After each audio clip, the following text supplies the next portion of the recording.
أعوذ بالله من الشيطان الرجيم. بسم الله الرحمن الرحيم. سيقول السفهاء من الناس ما ولاهم عن قبلتهم التي كانوا عليها قل لله المشرق والمغرب يهدي من يشاء إلى صراط مستقيم. وكذلك جعلناكم أمة وسطا لتكونوا شهداء على الناس ويكون الرسول عليكم شهيدا. وما جعلنا القبلة التي كنت عليها إلا لنعلم من يتبع الرسول ممن ينقلب على عقبيه وإن كانت لكبيرة إلا على الذين هدى الله وما كان الله ليضيع إيمانكم إن الله بالناس لرؤوف رحيم. قد نرى تقلب وجهك في السماء فلنولينك قبلة ترضاها فول وجهك شطر المسجد الحرام وحيث ما كنتم فولوا وجوهكم شطره وإن الذين أوتوا الكتاب ليعلمون أنه الحق من ربهم وما الله بغافل عما يعملون. ولئن أتيت الذين أوتوا الكتاب بكل آية ما تبعوا قبلتك وما أنت بتابع قبلتهم وما بعضهم بتابع قبلة بعض ولئن اتبعت أهواءهم من بعد ما جاءك من العلم إنك إذا لمن الظالمين. الذين آتيناهم الكتاب يعرفونه كما يعرفون أبناءهم وإن فريقا منهم ليكتمون الحق وهم يعلمون. الحق من ربك فلا تكونن من الممترين ولكل وجهة هو موليها فاستبقوا الخيرات أينما تكونوا يأت بكم الله جميعا إن الله على كل شيء قدير. ومن حيث خرجت فول وجهك شطر المسجد الحرام وإنه للحق من ربك وما الله بغافل عما تعملون. ومن حيث خرجت فول وجهك شطر المسجد الحرام وحيث ما كنتم فولوا وجوهكم شطره لئلا يكون للناس عليكم حجة إلا الذين ظلموا منهم فلا تخشوهم واخشوني ولأتم نعمتي عليكم ولعلكم تهتدون. كما أرسلنا فيكم رسولا منكم يتلو عليكم آياتنا ويزكيكم ويعلمكم الكتاب والحكمة ويعلمكم ما لم تكونوا تعلمون فاذكروني أذكركم واشكروا لي ولا تكفرون. يا أيها الذين آمنوا استعينوا بالصبر والصلاة إن الله مع الصابرين ولا تقولوا لمن يقتل في سبيل الله أموات بل أحياء ولكن لا تشعرون ولنبلونكم بشيء من الخوف والجوع ونقص من الأموال والأنفس والثمرات وبشر الصابرين الذين إذا أصابتهم مصيبة قالوا إنا لله وإنا إليه راجعون أولئك عليهم صلوات من ربهم ورحمة وأولئك هم المهتدون إن الصفا والمروة من شعائر الله فمن حج البيت أو اعتمر فلا جناح عليه أن يطوف بهما ومن تطوع خيرا فإن الله شاكر عليم إن الذين يكتمون ما أنزلنا من البينات والهدى من بعد ما بيناه للناس في الكتاب أولئك يلعنهم الله ويلعنهم اللاعنون إلا الذين تابوا وأصلحوا وبينوا فأولئك أتوب عليهم وأنا التواب الرحيم إن الذين كفروا وماتوا وهم كفار أولئك عليهم لعنة الله والملائكة والناس أجمعين خالدين فيها لا يخفف عنهم العذاب ولا هم ينظرون وإلهكم إله واحد لا إله إلا هو الرحمن الرحيم إن في خلق السماوات والأرض واختلاف الليل والنهار والفلك التي تجري في البحر بما ينفع الناس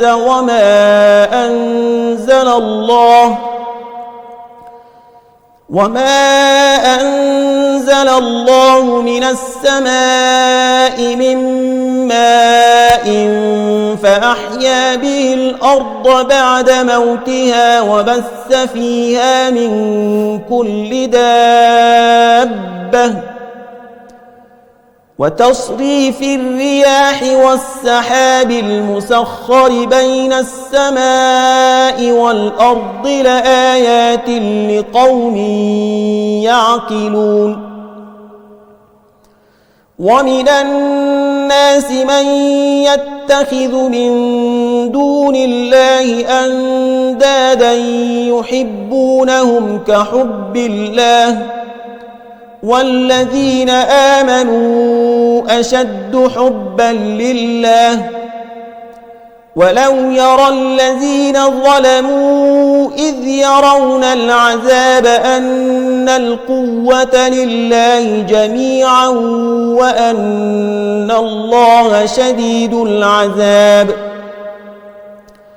إذ تبرأ الذين اتبعوا من الذين اتبعوا ورأوا العذاب وتقطعت بهم الأسباب وقال الذين اتبعوا لو أن لنا كرة فنتبرأ منهم كما تبرأوا منا كذلك يريهم الله أعمالهم حسرات عليهم وما هم بخارجين من النار. يا أيها الناس كلوا مما في الأرض حلالا طيبا ولا تتبعوا خطوات الشيطان إنه لكم عدو مبين. إنما يأمركم بالسوء والفحشاء وأن تقولوا على الله ما لا تعلمون. وإذا قيل لهم اتبعوا ما أنزل الله قالوا بل نتبع ما ألفينا عليه آباءنا أولو كان آباؤهم لا يعقلون شيئا ولا يهتدون. ومثل الذين كفروا كمثل الذي ينعق بما لا يسمع إلا دعاء ونداء صم بكم عمي فهم لا يعقلون.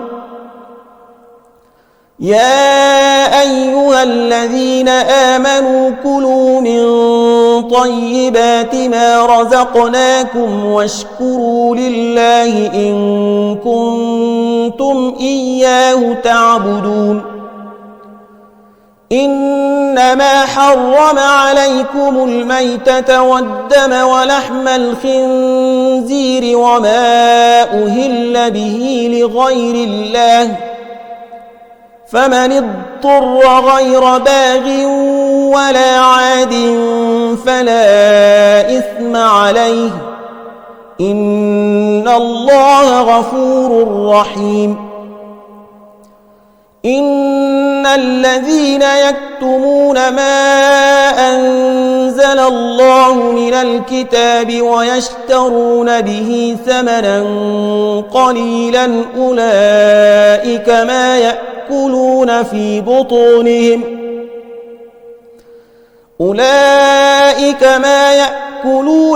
بطونهم إلا النار ولا يكلمهم الله يوم القيامة ولا يزكيهم ولهم عذاب أليم. أولئك الذين اشتروا الضلالة بالهدى والعذاب بالمغفرة فما أصبرهم على النار. ذلك بأن الله نزل الكتاب بالحق وإن الذين اختلفوا في الكتاب لفي شقاق بعيد. ليس البر أن تولوا وجوهكم قبل المشرق والمغرب ولكن البر من آمن بالله واليوم الآخر والملائكة والكتاب والنبيين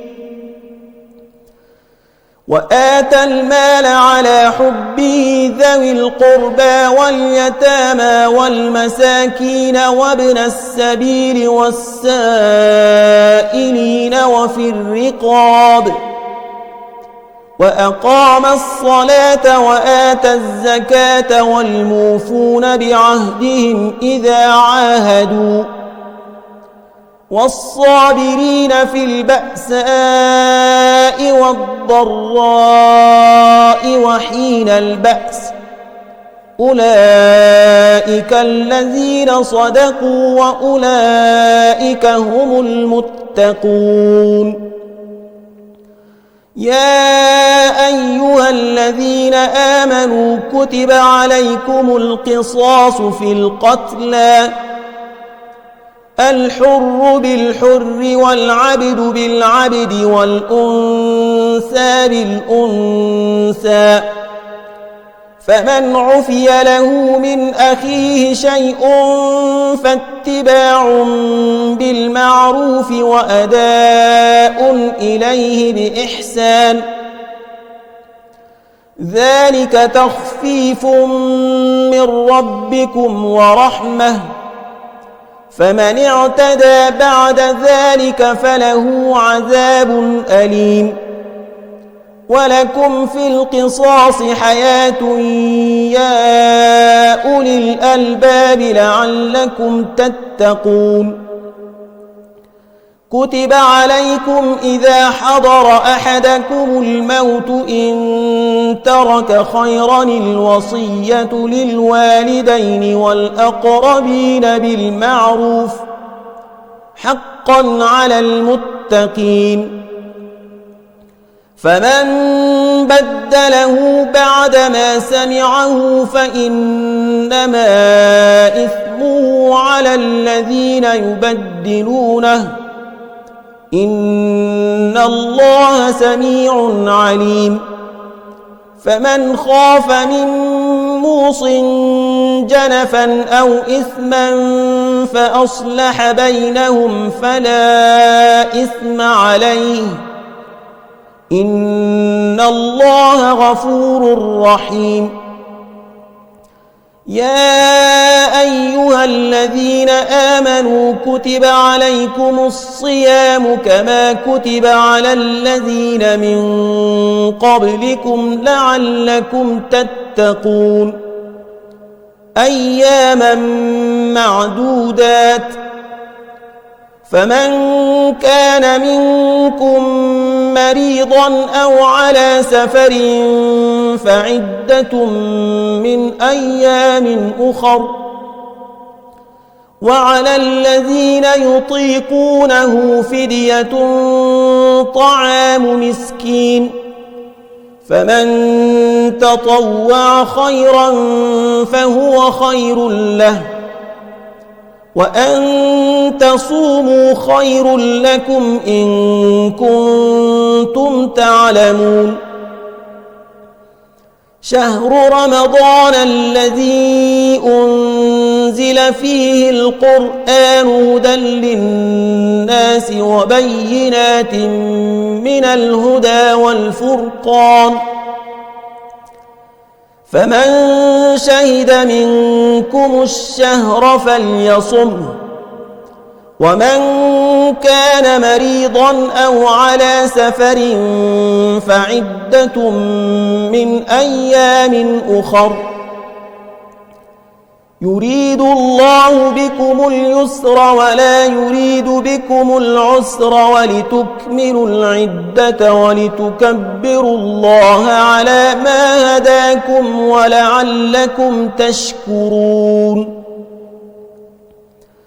وإذا سألك عبادي عني فإني قريب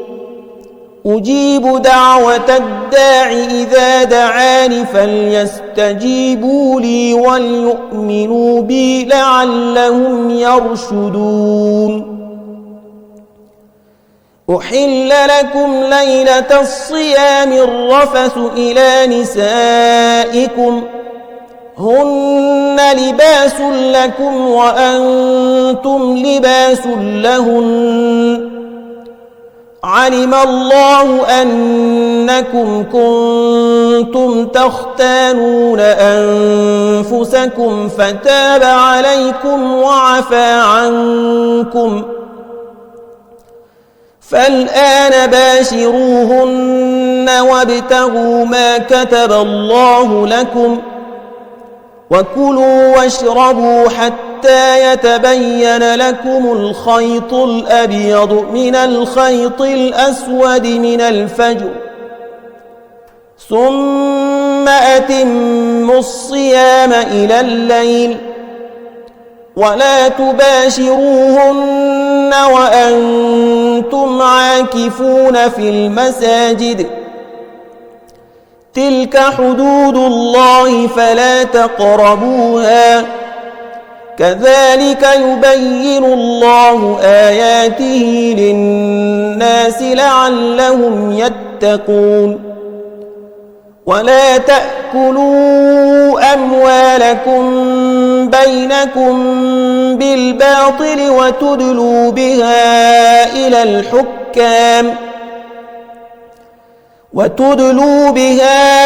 إلى الحكام لتأكلوا فريقا من أموال الناس بالإثم وأنتم تعلمون. يسألونك عن الأهلة قل هي مواقيت للناس والحج وليس البر بأن تأتوا البيوت من ظهورها ولكن البر من اتقى وأتوا البيوت من أبوابها واتقوا الله لعلكم تفلحون. وقاتلوا في سبيل الله الذين يقاتلونكم ولا تعتدوا إن الله لا يحب المعتدين. واقتلوهم حيث ثقفتموهم وأخرجوهم من حيث أخرجوكم والفتنة أشد من القتل ولا تقاتلوهم عند المسجد الحرام حتى يقاتلوكم فيه فإن قاتلوكم فاقتلوهم كذلك جزاء الكافرين. فإن انتهوا فإن الله غفور رحيم. وقاتلوهم حتى لا تكون فتنة ويكون الدين لله فإن انتهوا فلا عدوان إلا على الظالمين. الشهر الحرام بالشهر الحرام والحرمات قصاص فمن اعتدى عليكم فاعتدوا عليه بمثل ما اعتدى عليكم واتقوا الله واعلموا أن الله مع المتقين. وأنفقوا في سبيل الله ولا تلقوا بأيديكم إلى التهلكة وأحسنوا إن الله يحب المحسنين. وأتموا الحج والعمرة لله فإن أحصرتم فما استيسر من الهدي ولا تحلقوا رؤوسكم حتى يبلغ الهدي محله فمن كان منكم مريضا أو به أذى من رأسه ففدية من صيام أو صدقة أو نسك فإذا أمنتم فمن تمتع بالعمرة إلى الحج فما استيسر من الهدي فمن لم يجد فصيام 3 أيام في الحج و7 إذا رجعتم تلك 10 كاملة ذلك لمن لم يكن أهله حاضر المسجد الحرام واتقوا الله واعلموا أن الله شديد العقاب. الحج أشهر معلومات فمن فرض فيهن الحج فلا رفث ولا فسوق ولا جدال في الحج وما تفعلوا من خير يعلمه الله وتزودوا فإن خير الزاد التقوى واتقون يا أولي الألباب. ليس عليكم جناح أن تبتغوا فضلا من ربكم فإذا أفضتم من عرفات فاذكروا الله عند المشعر الحرام واذكروه كما هداكم وإن كنتم من قبله لمن الضالين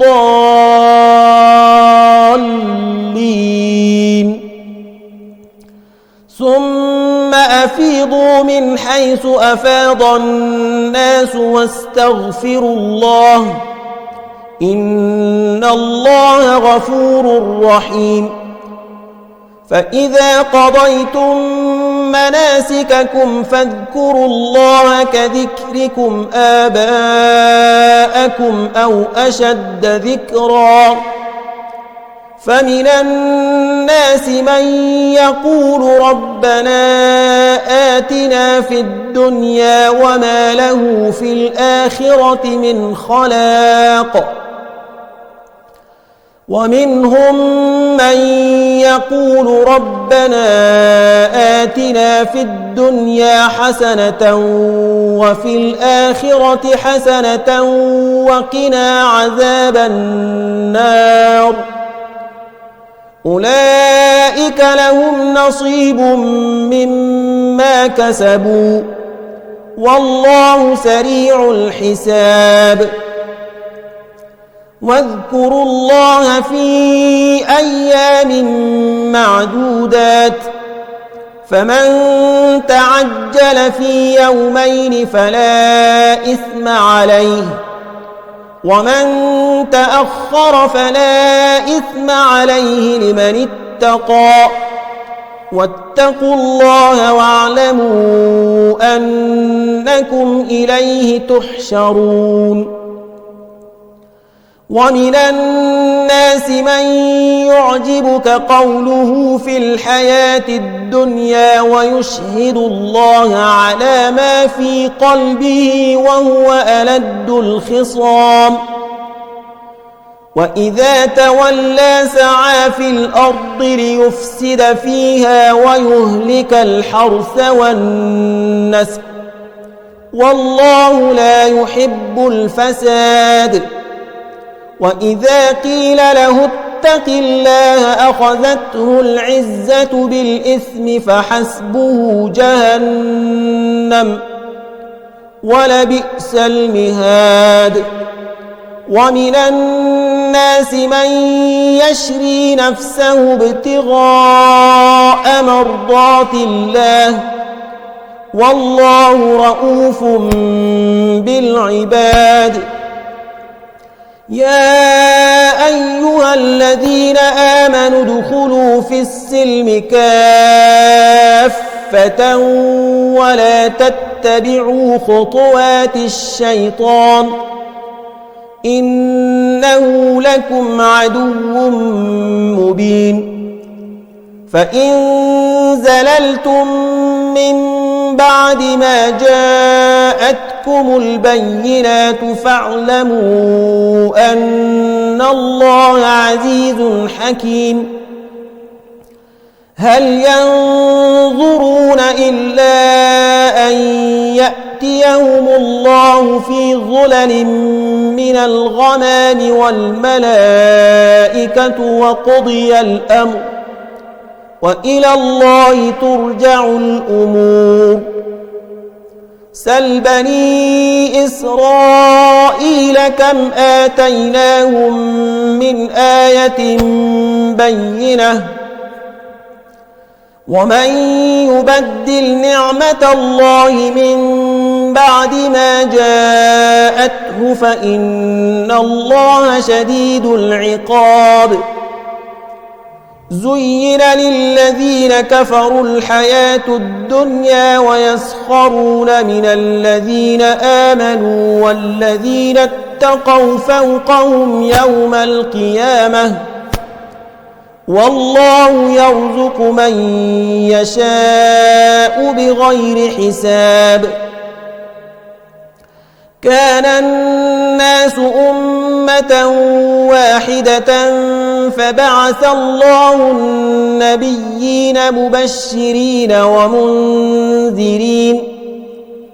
وأنزل معهم الكتاب بالحق ليحكم بين الناس فيما اختلفوا فيه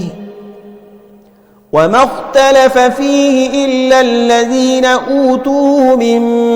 بعد ما جاءتهم البينات بغيا بينهم فهدى الله الذين آمنوا لما اختلفوا فيه من الحق بإذنه والله يهدي من يشاء إلى صراط مستقيم. أم حسبتم أن تدخلوا الجنة ولما يأتكم مثل الذين خلوا من قبلكم مستهم البأساء والضراء وزلزلوا حتى يقول الرسول والذين آمنوا معه متى نصر الله ألا إن نصر الله قريب. يسألونك ماذا ينفقون قل ما أنفقتم من خير فللوالدين والأقربين واليتامى والمساكين وابن السبيل وما تفعلوا من خير فإن الله به عليم. كتب عليكم القتال وهو كره لكم وعسى أن تكرهوا شيئا وهو خير لكم وعسى أن تحبوا شيئا وهو شر لكم والله يعلم وأنتم لا تعلمون. يسألونك عن الشهر الحرام قتال فيه قل قتال فيه كبير وصد عن سبيل الله وكفر به والمسجد الحرام وإخراج أهله منه أكبر عند الله والفتنة أكبر من القتل ولا يزالون يقاتلونكم حتى يردوكم عن دينكم إن استطاعوا ومن يرتدد منكم عن دينه فيمت وهو كافر فأولئك حبطت أعمالهم في الدنيا والآخرة وأولئك أصحاب النار هم فيها خالدون. إن الذين آمنوا والذين هاجروا وجاهدوا في سبيل الله أولئك يرجون رحمة الله والله غفور رحيم. يسألونك عن الخمر والميسر قل فيهما إثم كبير ومنافع للناس وإثمهما أكبر من نفعهما ويسألونك ماذا ينفقون قل العفو كذلك يبين الله لكم الآيات لعلكم تتفكرون في الدنيا والآخرة. ويسألونك عن اليتامى قل إصلاح لهم خير وإن تخالطوهم فإخوانكم والله يعلم المفسد من المصلح ولو شاء الله لأعنتكم إن الله عزيز حكيم. ولا تنكحوا المشركات حتى يؤمن ولأمة مؤمنة خير من مشركة ولو أعجبتكم ولا تنكحوا المشركين حتى يؤمنوا ولعبد مؤمن خير من مشرك ولو أعجبكم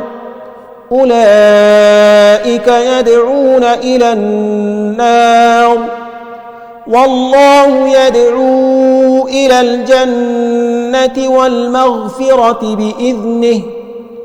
ويبين آياته للناس لعلهم يتذكرون ويسألونك عن المحيض قل هو أذى فاعتزلوا النساء في المحيض ولا تقربوهن حتى يطهرن فإذا تطهرن فأتوهن من حيث أمركم الله إن الله يحب التوابين ويحب المتطهرين نساؤكم حرث لكم فأتوا حرثكم أنى شئتم وقدموا لأنفسكم واتقوا الله واعلموا أنكم ملاقوه وبشر المؤمنين ولا تجعلوا الله عرضة لأيمانكم أن تبروا وتتقوا وتصلحوا بين الناس والله سميع عليم لا يؤاخذكم الله باللغو في أيمانكم ولكن يؤاخذكم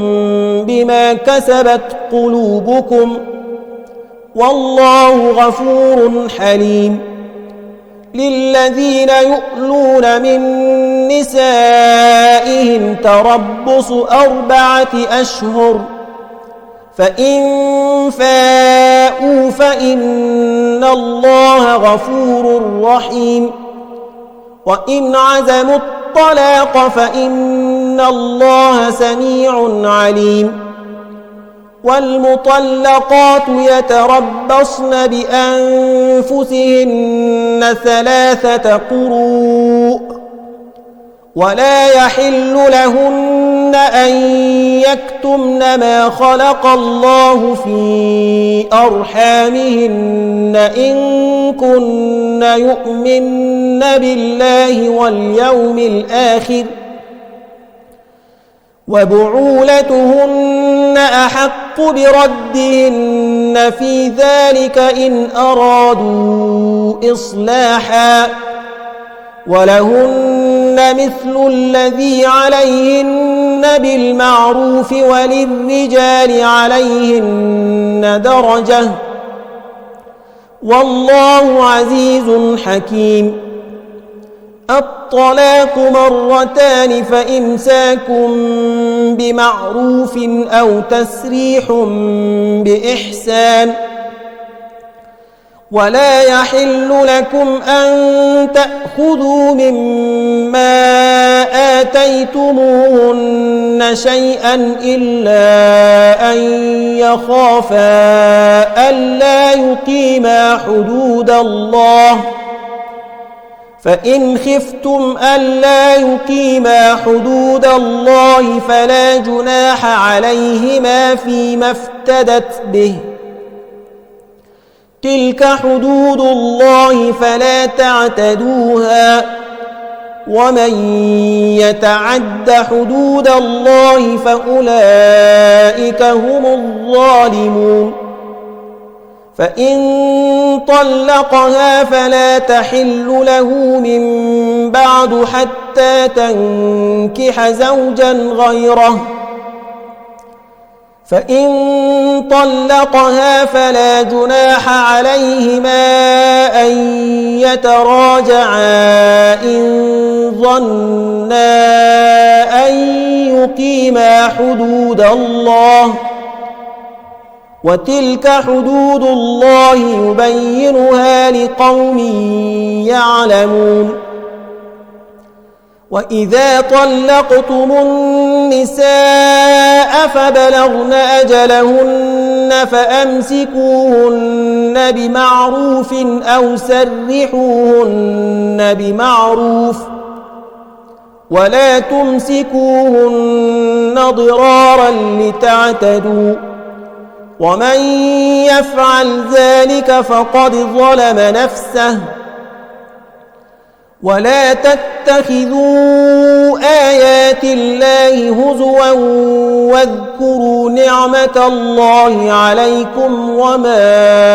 أنزل عليكم من الكتاب والحكمة يعظكم به واتقوا الله واعلموا أن الله بكل شيء عليم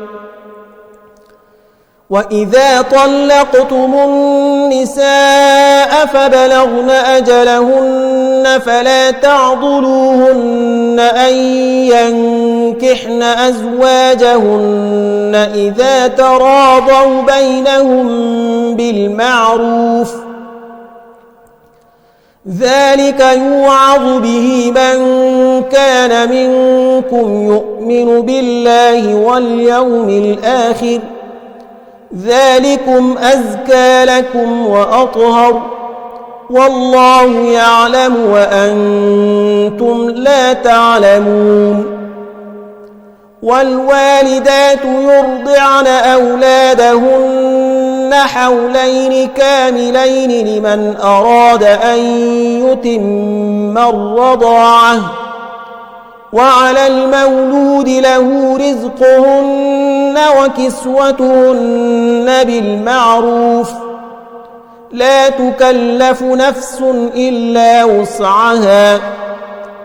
لا تضار والدة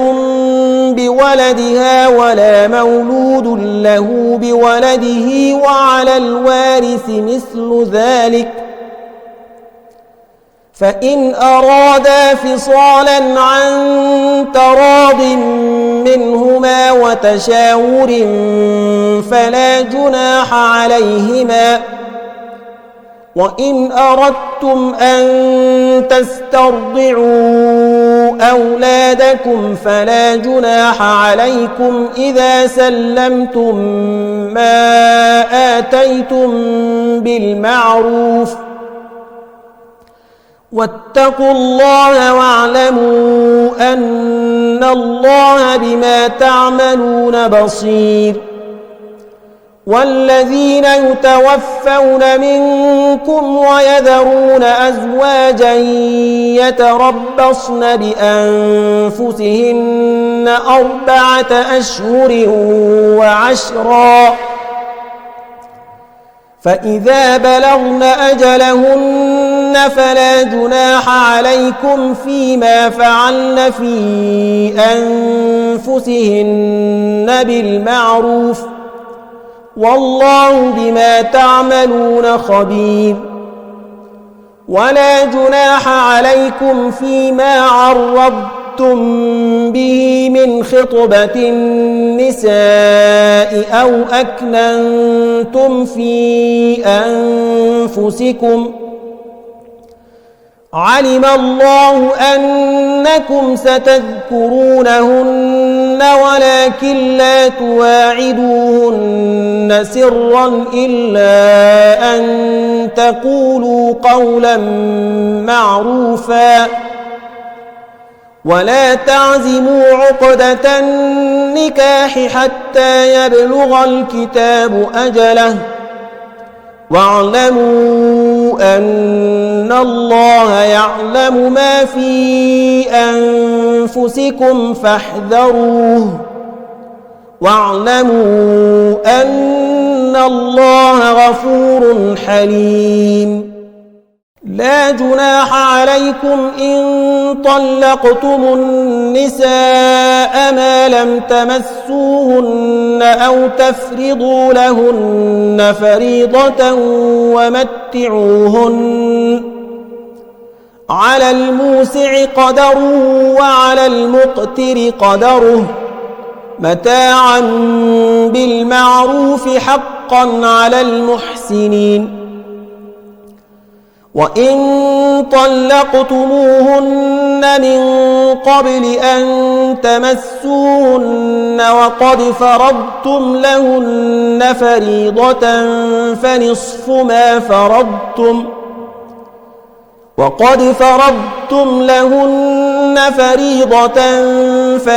ما فرضتم إلا أن يعفون أو يعفو الذي بيده عقدة النكاح، وأن تعفوا أقرب للتقوى ولا تنسوا الفضل بينكم إن الله بما تعملون بصير. حافظوا على الصلوات والصلاة الوسطى وقوموا لله قانتين. فإن خفتم فرجالا أو ركبانا فإذا أمنتم فاذكروا الله كما علمكم ما لم تكونوا تعلمون. والذين يتوفون منكم ويذرون أزواجا وصية لأزواجهم متاعا إلى الحول غير إخراج، فإن خرجن فلا جناح عليكم فيما فعلن في أنفسهن من معروف والله عزيز حكيم. وللمطلقات متاع بالمعروف حقا على المتقين، كذلك يبين الله لكم آياته لعلكم تعقلون. ألم تر إلى الذين خرجوا من ديارهم وهم ألوف حذر الموت فقال لهم الله موتوا ثم أحياهم إن الله لذو فضل على الناس ولكن أكثر الناس لا يشكرون. وقاتلوا في سبيل الله واعلموا أن الله سميع عليم. من ذا الذي يقرض الله قرضا حسنا فيضاعفه له أضعافا كثيرة والله يقبض ويبسط وإليه ترجعون. ألم تر إلى الملأ من بني إسرائيل من بعد موسى إذ قالوا لنبي له مبعث لنا ملكا نقاتل في سبيل الله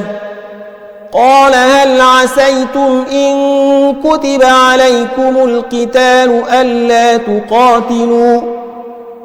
قالوا وما لنا ألا نقاتل في سبيل الله وقد أخرجنا من ديارنا وأبنائنا فلما كتب عليهم القتال تولوا إلا قليلا منهم والله عليم بالظالمين. وقال لهم نبيهم إن الله قد بعث لكم طالوت ملكا قالوا أنى يكون له الملك علينا ونحن أحق بالملك منه ولم يؤت سعة من المال قال إن الله اصطفاه عليكم وزاده بسطة في العلم والجسم والله يؤتي ملكه من يشاء والله واسع عليم. وقال لهم نبيهم إن آية ملكه أن يأتيكم التابوت فيه سكينة من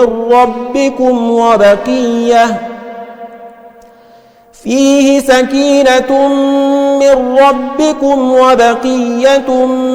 مما ترك آل موسى وآل هارون تحمله الملائكة إن في ذلك لآية لكم إن كنتم مؤمنين فلما فصل طالوت بالجنود قال إن الله مبتليكم بنهر فمن شرب منه فليس مني ومن لم يطعمه فإنه مني إلا من اغترف غرفة بيده فشربوا منه إلا قليلا منهم فلما جاوزه هو والذين آمنوا معه قالوا لا طاقة لنا اليوم بجالوت وجنوده قال الذين يظنون أنهم ملاقو الله كم من فئة قليلة غلبت فئة كثيرة بإذن الله والله مع الصابرين ولما برزوا لجالوت وجنوده قالوا ربنا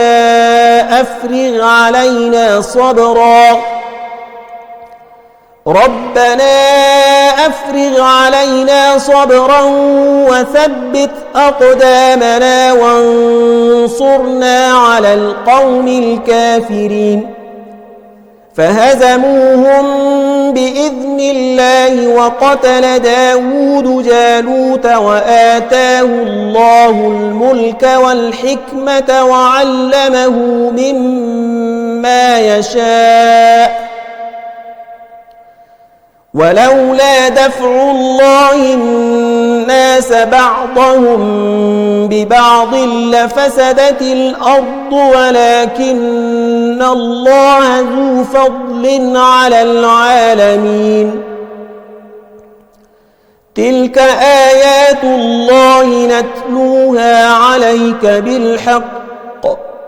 وإنك لمن المرسلين صدق الله العظيم.